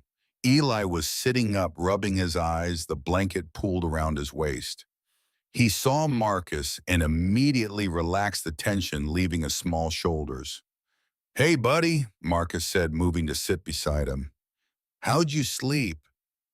"Okay," Eli said quietly. Then looking at Chen, "Is he a good guy?" Chen knelt down to Eli's level, a gesture Marcus appreciated. "I'm trying to be," he said. "My name's Michael. I work for the FBI, and I'm here to help keep you safe." Eli studied him with those old, wise eyes. "The bad man said he'd come back." "I know, and when he does, we'll be ready for him. You'll be safe, Eli, I promise." Mr. Marcus promised too. And Mr. Marcus kept his promise, didn't he? He got you out of that warehouse. Eli nodded slowly, then turned to Marcus. "Are you staying or do you have to go?" The question hit Marcus like a physical blow. In all the chaos and planning and federal task forces, he hadn't considered that Eli might think this was temporary. That once the danger passed, Marcus would go back to his old life, and Eli would go to foster care or some well-meaning but sterile protective service. Marcus pulled the boy close, felt small arms wrap around his neck with desperate strength. "I'm not going anywhere," he said firmly. "Whatever happens next, wherever you go, I'm with you. That's not temporary, Eli. That's permanent. Forever." "Forever," Marcus confirmed, and felt the truth of it settle into his bones like an oath taken before witnesses. Chen looked away, giving them privacy, but Marcus saw something in his expression that looked like approval. The next 72 hours moved with the strange duality of endless waiting and frantic preparation. The safe house became a fortress, federal agents rotating through in shifts, Chen coordinating his task force from a command center in downtown Houston. Bull visited daily, bringing news from Austin, bringing Loretta's care packages of home-cooked food that Eli picked at without much appetite. The boy was withdrawing again, the trauma layering itself like sediment, and Marcus felt helpless watching it happen. On the second night, Eli woke from a nightmare screaming. Marcus was there instantly, holding him, rocking him, murmuring nonsense words that didn't mean anything except, "You're safe, I'm here." "I saw him," Eli sobbed into Marcus's shoulder. "The bad man. He was in my dream and he found us and he hurt you." "Dreams can't hurt you, buddy, and I'm right here. I'm okay." "But what if he does come? What if he—" "Then I deal with it," Marcus said firmly. "That's my job, Eli. Keeping you safe is my job, and I'm really, really good at my job." Eli pulled back enough to look at Marcus's face, searching for reassurance, for truth, for something to believe in. "My mom used to say everyone has a purpose," Eli said quietly. "That sometimes you don't know what it is until you need to. Your mom was a smart woman. Do you think your purpose is me?" The question was so direct, so heartbreakingly earnest, that Marcus felt tears prick his eyes for the first time since Tommy's funeral. "Yeah," he said, his voice rough. "I think maybe it is." Eli nodded, seemingly satisfied, and settled back against Marcus's chest. Within minutes, his breathing had evened out into sleep again, trusting in a way that terrified Marcus with its completeness. Chen found him still sitting there an hour later, Eli asleep in his arms, Marcus staring at nothing. "You okay?" Chen asked quietly. "I had a son," Marcus said, not sure why he was sharing this now with this man, except that the weight of it needed somewhere to go. "Tommy, he died 10 years ago, car accident. I was supposed to be watching him." Chen sat in the chair across from the couch, listening without judgment. "I spent a decade telling myself I didn't deserve a second chance, that I'd had my shot at being a father and I blew it, and the universe wasn't in the business of do-overs. But But then I found this kid walking alone in the desert, and everything I thought I knew about second chances and deserving and all that bullshit just dissolved. Marcus looked down at Eli. He chose me, Chen. Out of everyone in the world, this child chose me to trust. Because his mother chose you first, Chen said. I read the letter, Marcus. Sarah Hayes knew exactly what she was doing when she wrote that note. Marcus had shared the letter with Chen as part of the evidence file, shared the impossible connection between his life and Sarah's, the synchronicity that felt less like chance and more like design. I looked into the crash, Chen continued, the one where Sarah saved you. You were going 70 miles an hour when you went off the road. No skid marks, no attempt to brake. Marcus said nothing, but his silence was confirmation enough. She didn't just save your life that night, Chen said quietly. She gave you a reason to want to live, and now her son needs you to return the favor. I know. Then you know what we're asking you to do. When Crane comes, and he will come, you need to trust me to handle it. You need to trust the system, Marcus. I trusted the system to protect my country in Iraq. Look how that turned out. This is different. How? Chen leaned forward, his expression intense. Because this time you're not alone. You've got me, you've got the Bureau, you've got a whole task force of people who want to see Wagner burn just as much as you do. This isn't about you being the lone warrior. It's about being smart enough to let help happen. Marcus wanted to argue, wanted to insist he could protect Eli better alone, but the truth was he couldn't. Vincent Crane was a professional with resources and training. Marcus was one man with rage and determination and love for a child who wasn't biologically his, but felt like he'd been born to protect. Okay, Marcus said finally, we do it your way. But if anything goes wrong, if Eli is in danger for even a second, then you do what you have to do, Chen finished. I'm not asking you to be passive. I'm asking you to be strategic. Day 3 arrived with the weight of inevitability. Chen's task force was ready, warrants prepared, tactical teams briefed. At exactly 0600, they would execute simultaneous raids across the country, dismantling Wagner Solutions in a coordinated strike that had taken weeks to plan. But they needed one more piece. They needed Vincent Crane. The trap was simple in concept, elegant in execution. Chen leaked information through a Wagner informant who'd been turned months ago. The witness, Eli Hayes, was being held at a federal safe house in Houston. Light security, minimal personnel. One shot to eliminate the problem before the warrants dropped. He'll see through it, Marcus said as Chen explained the plan. Maybe, Chen agreed, but he's arrogant, Marcus. Men like Crane, they believe they're smarter than everyone else. They believe they can't be caught because they've never been caught before. And if you're wrong, then we adapt. That night, Marcus put Eli to bed early. They read from a book Loretta had brought, something about a bear and a mountain, but Marcus couldn't focus on the words. His mind was on tomorrow and what was coming, on all the ways it could go wrong. Mr. Marcus, Eli said as Marcus was tucking him in. Yeah, buddy. After tomorrow, after the bad man is gone, what happens to me? Marcus sat on the edge of the bed, choosing his words carefully. What do you want to happen? I want to stay with you, Eli said simply. But I don't know if that's allowed. I don't know if kids can just stay with people who aren't their family. What if I wanted to become your family? Marcus asked. Officially, I mean.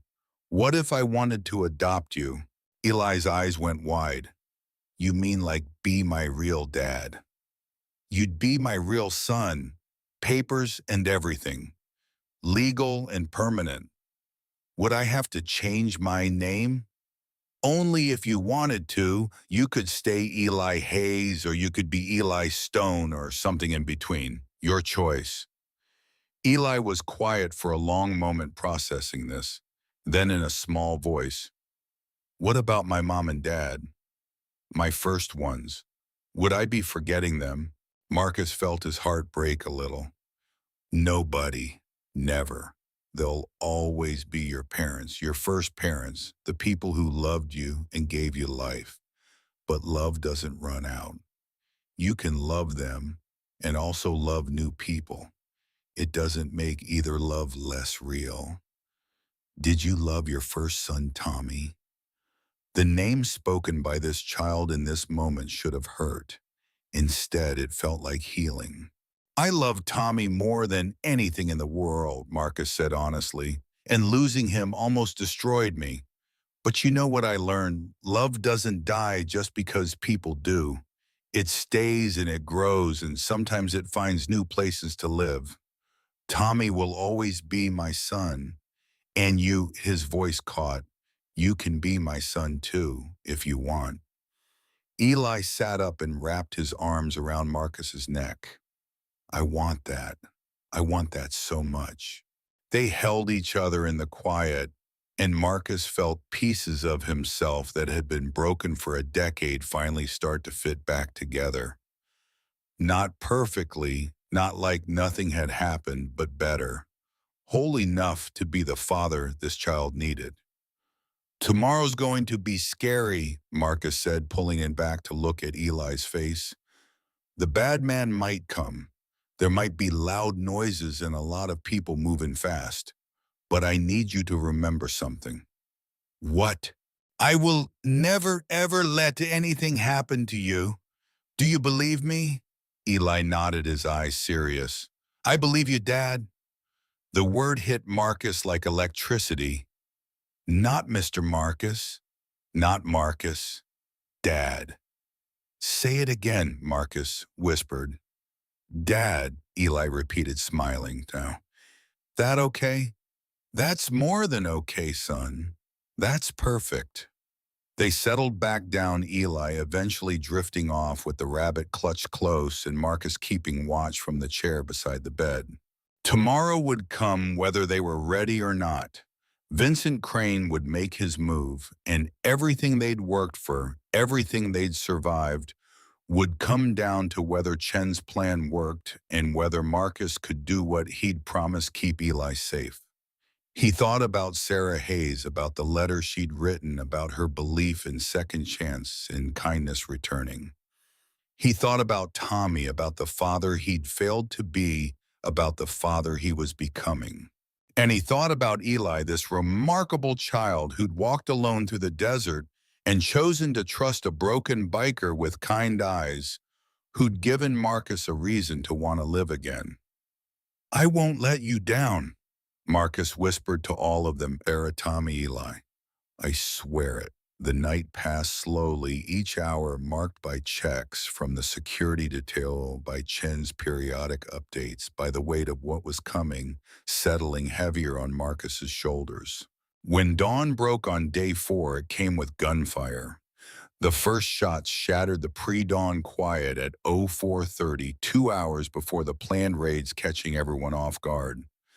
Marcus was up instantly, Eli already in his arms, running for the safe room Chen had prepared on the first floor. Contact south side, someone shouted over the radio. Multiple shooters, professional tactics. Vincent hadn't waited for them to be ready.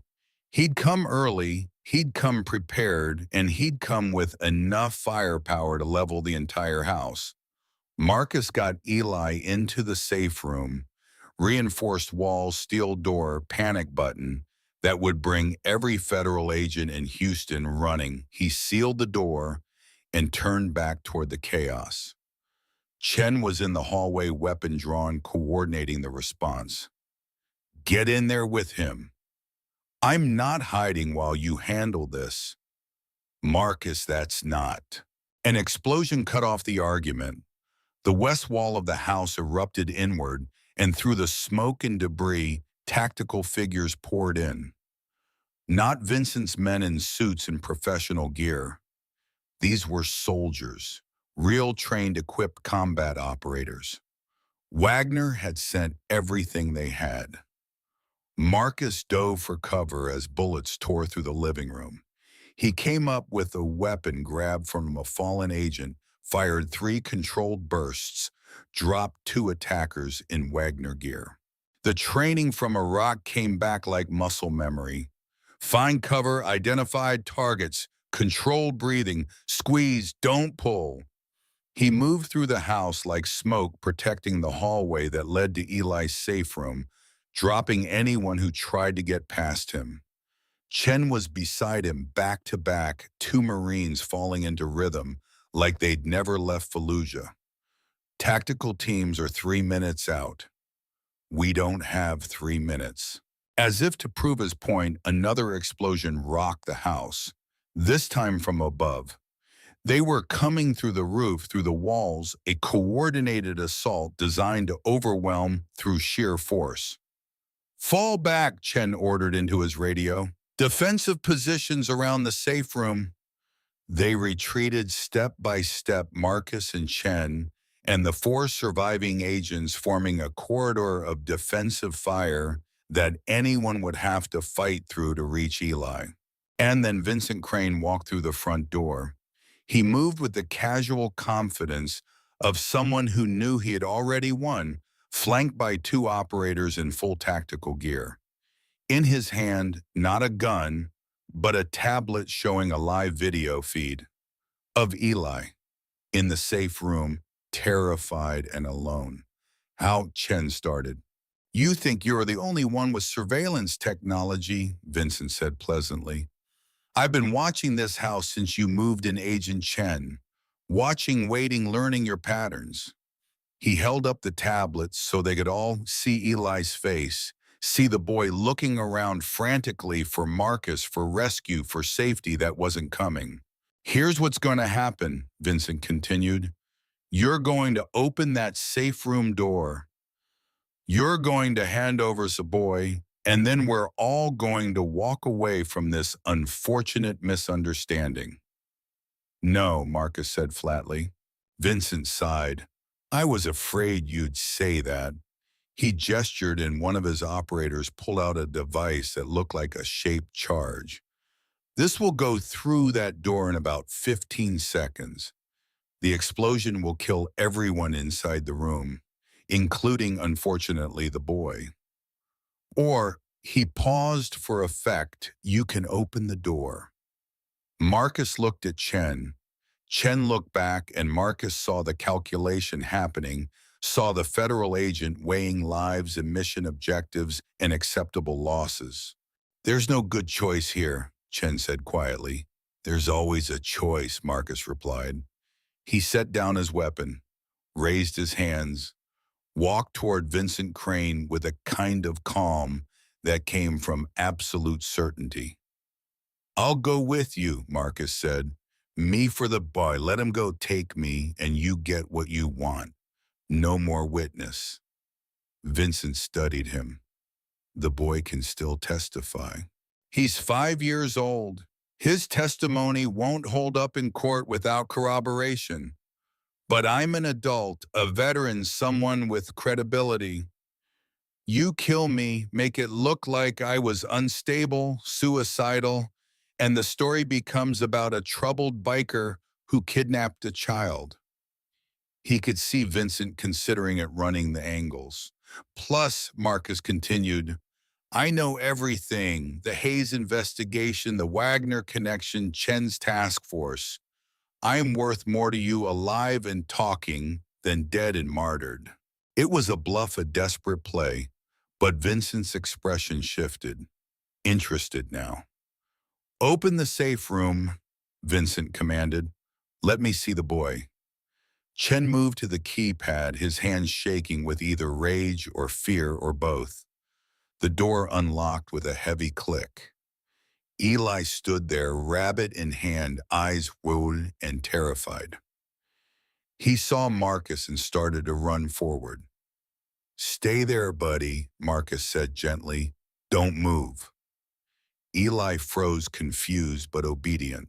Marcus, don't do this, Chen said under his breath. You get him out, Marcus replied just as quietly. You get Eli out, and you take down Wagner, and you make sure this means something. I can't let you. You don't have a choice, Marcus turned back to Vincent. We have a deal, Vincent smiled. We have a deal. What happened next happened fast. Vincent's operators moved toward Marcus. Chen's agents moved to shield Eli. And in the chaos of bodies and movement and divided attention, Marcus did what he'd been planning from the moment he'd set down his weapon. He attacked, not with a gun or a knife, with his bare hands and the rage of a father protecting his son and the training of a man who had survived war zones and bar fights in a decade of grief that had turned him into something harder than he'd ever been before. He caught Vincent off guard, drove him backward into his own operators, got his hands around the man's throat and squeezed with the intention of crushing his windpipe, of ending this threat permanently, of making sure Eli would never have to be afraid again. Vincent's men were on him in seconds, pulling him off, but Marcus had done enough damage. Vincent was on the ground, gasping, clutching his throat, no longer calm or controlled or in charge. Go, Marcus shouted at Chen. Get Eli out, now. Chen didn't hesitate. He scooped up Eli and ran 3 agents, providing cover heading for the back exit and the vehicles Chen had staged there. The last thing Marcus saw before Vincent's men subdued him was Eli's face looking back over Chen's shoulder, his small hand reaching out his mouth, forming the word Dad, that Marcus couldn't hear over the gunfire and the chaos. Then a rifle butt connected with his temple, and the world went dark. Marcus woke to the smell of gasoline and the sound of his own breathing echoing in enclosed space. His head pounded, his vision swam, and his hands were zip-tied behind his back again. He was in a vehicle, moving, large enough to be a van or a truck. He's awake, someone said. The vehicle stopped. Doors opened. Rough hands dragged Marcus out into blinding sunlight that felt like knives in his skull. They were at the old Wagner Solutions warehouse on the industrial east side of Houston, the same place they'd done deals and stored equipment before the FBI started circling. Fitting Marcus supposed that this was where it would end. Vincent was there, his throat purple with bruises, his voice a raspy growl. That was stupid, Mr. Stone, brave but stupid. Did they get away? Marcus asked. Eli and Chen. Your friends escaped, yes. The boy is safe for now. Vincent's smile was ugly. But that's temporary. I have resources, Mr. Stone. I have people in law enforcement and government in places your FBI friend can't protect. I will find the boy. Eventually. You won't, Marcus said with absolute certainty, because you're going to be dead. Vincent laughed, a sound painful through his damaged throat. Optimism in the face of certain death. I admire that. He gestured and his operators dragged Marcus inside the warehouse. The space was mostly empty concrete floors and steel beams and the echo of footsteps that sounded like countdown timers. They zip-tied Marcus to a support column, his arms wrapped around behind it, immobile and helpless. I'm gonna make this quick, Vincent said, pulling out a pistol. Not because I'm merciful, but because I'm on a schedule. Wagner's assets are being frozen as we speak thanks to your friend's task force. I need to be in Mexico by nightfall. Running away, Marcus taunted. Thought you were a patriot. I'm a pragmatist. Vincent checked his weapon with the practiced ease of someone who'd done this many times before.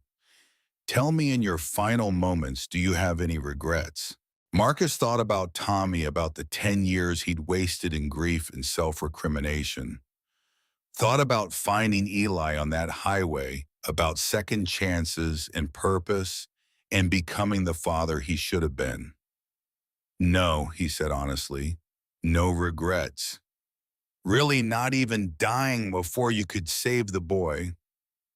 I did save him, Marcus said. I got him away from you. Chen will protect him, raise him, make sure he has a life. That's enough. Vincent aimed the pistol at Marcus's head. Any last words? Yeah, Marcus said. Duck. Vincent frowned. What? The warehouse doors exploded inward. Flashbangs detonated with ear-shattering force. FBI tactical teams poured in from every entrance, weapons drawn, shouting commands that were drowned out by the chaos. Vincent spun toward the nearest exit, but Bull Brennan was there, all 260 pounds of biker fury, and he hit Vincent like a freight train. The pistol skittered away. Vincent tried to fight, tried to use his CIA training, but Bull was 40 years of bar fights, in motorcycle wrecks, in pure determination.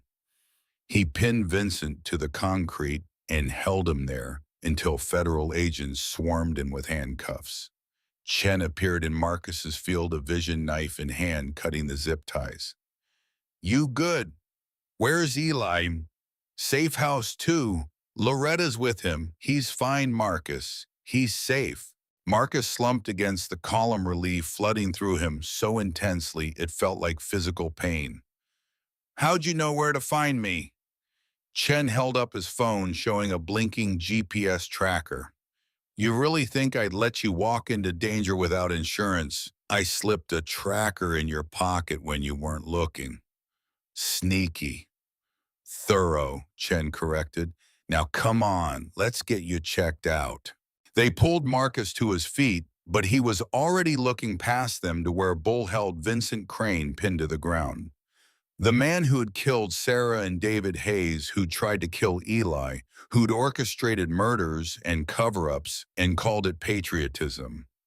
Vincent Crane, Chen announced formally, you're under arrest for multiple counts of murder, conspiracy, domestic terrorism, and about 40 other charges I'm going to enjoy reading to you. Vincent said nothing as they hauled him to his feet and led him away. But he looked at Marcus as he passed, and Marcus saw something in his eyes that might have been respect, or might have been the dawning realization that he'd finally been beaten. It's over. Bull said, clapping Marcus on the shoulder. It's actually over. Marcus let them lead him outside into the bright Houston morning. Federal vehicles filled the parking lot, agents swarming like ants, documenting everything, arresting the Wagner operatives who'd surrendered. Operation Wildfire had gone off as planned. Across 8 states, Wagner Solutions was being dismantled. Assets frozen, executives arrested, evidence seized. The investigation would take years, but the outcome was certain. Vincent Crane would spend the rest of his life in federal prison. The people who killed Sarah and David Hayes would face justice, and Eli would be safe. Chen drove Marcus to the second safe house himself. Didn't talk, didn't push. Just let Marcus process everything in silence. When they pulled up to the nondescript ranch house on the west side of town, Marcus saw Loretta sitting on the porch, and beside her, a small figure that broke into a run the moment the car stopped. Marcus was out the door before Chen killed the engine. He dropped to his knees and caught Eli as the boy launched himself into his arms. Dad, Eli sobbed into his shoulder. Dad, I thought. I know, Marcus whispered, holding him so tight it probably hurt, but unable to let go. I know, buddy, but I'm here.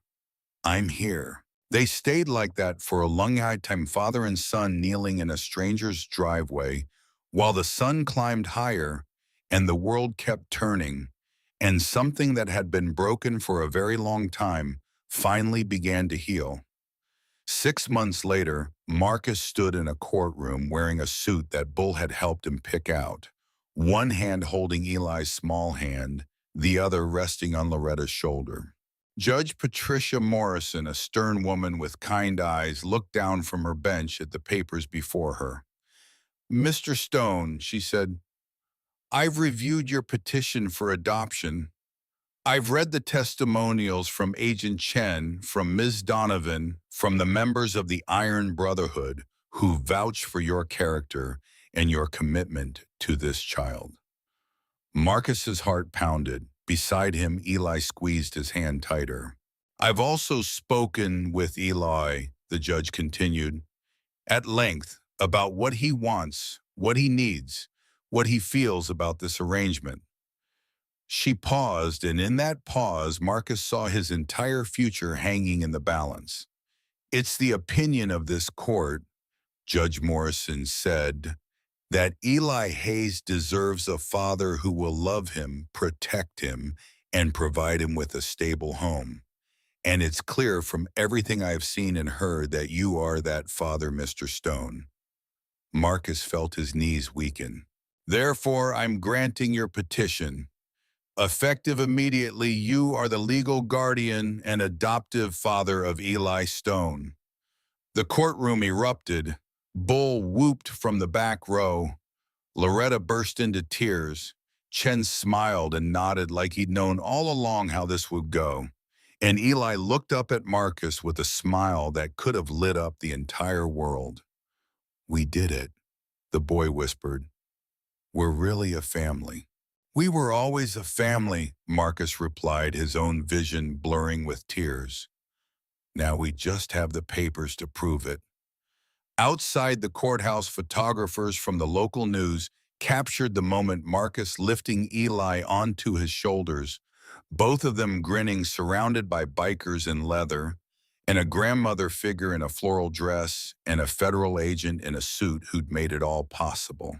The story would run that evening with headlines about local heroes and justice served. The headline didn't capture the full truth, but it was close enough. That night, they had a celebration at the clubhouse. Loretta made her famous pot roast. The Brotherhood toasted with beer and apple juice for Eli. Stories were told, laughter filled the air, and for the first time in as long as Marcus could remember, the future felt bright instead of terrifying. Eli fell asleep on the couch around 9, exhausted from the excitement. Marcus carried him to the truck, settled him in the back seat with his rabbit and a blanket. "Where are we going?" Eli mumbled, half asleep. "Home," Marcus said. "We're going home." They'd moved out of the clubhouse 2 months ago into a small house on the north side of Austin.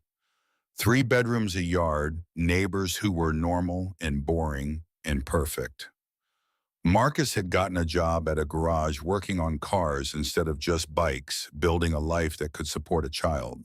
He pulled into the driveway, carried Eli inside, tucked him into bed in his actual room, painted blue, filled with toys and books, and the kind of normal childhood things that Marcus was determined Eli would have. "Dad," Eli said as Marcus was turning out the light. "Yeah, buddy." "Do you think Mom and Dad, my first parents, do you think they'd be happy about this?" Marcus sat on the edge of the bed, thinking carefully about his answer. "I think your mom knew exactly what she was doing when she wrote that letter. I think she wanted you to find someone who would love you as much as she did. And your dad, David, he gave his life trying to do the right thing. I think they'd both be proud of you, Eli, for surviving, for being brave, for building a new life." "And you," Eli asked, "are you proud of me?" "Every single day," Marcus said, his voice thick with emotion. "Every single day, son." Eli smiled, satisfied, and closed his eyes. Within minutes, his breathing had evened out into sleep. Marcus stood in the doorway for a long moment, watching his son sleep, thinking about the impossible journey that had brought them here. From a lonely highway in West Texas to this moment, this perfect moment of peace and safety and family. He thought about Sarah Hayes, about the letter she'd written, about her faith in second chances. He thought about Tommy, about the father he'd failed to be, but was learning to be again. He thought about all the broken roads he'd traveled that had somehow led him exactly where he needed to be. His phone buzzed, a text from Chen with updates on the trial preparations. Marcus typed back a confirmation, then set the phone aside. Because they would be ready. Together they could handle anything. Marcus walked to his own bedroom, but before getting ready for sleep, he stopped at the small table where he kept his most precious possessions.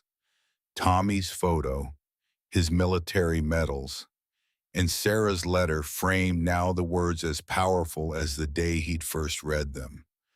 Thank you, he whispered to her, to Tommy, to whatever force in the universe had orchestrated this impossible redemption. Thank you for my son. Outside, the Austin night was quiet and still. Somewhere in the distance, a motorcycle rumbled past, the sound fading into the darkness. Inside the small house, a father and son slept peacefully, safe and loved and whole. The road that had brought them together had been long and hard and marked with tragedy, but it had led here to this moment, to this family, and that made every mile worth traveling. Some second chances come disguised as barefoot children walking alone into the sunset. Some come wrapped in leather and chrome, and the kind of broken people who understand that redemption isn't about deserving it's about being brave enough to accept it when it's offered. Marcus Stone had been given his second chance, and he'd be damned if he'd waste it. In the morning, they'd wake up and make pancakes together. Eli would tell Marcus about his dreams, and Marcus would help him get ready for school. They'd live their normal, beautiful, precious life. But tonight they slept. Father and son, family, and the road stretched out ahead of them, full of promise.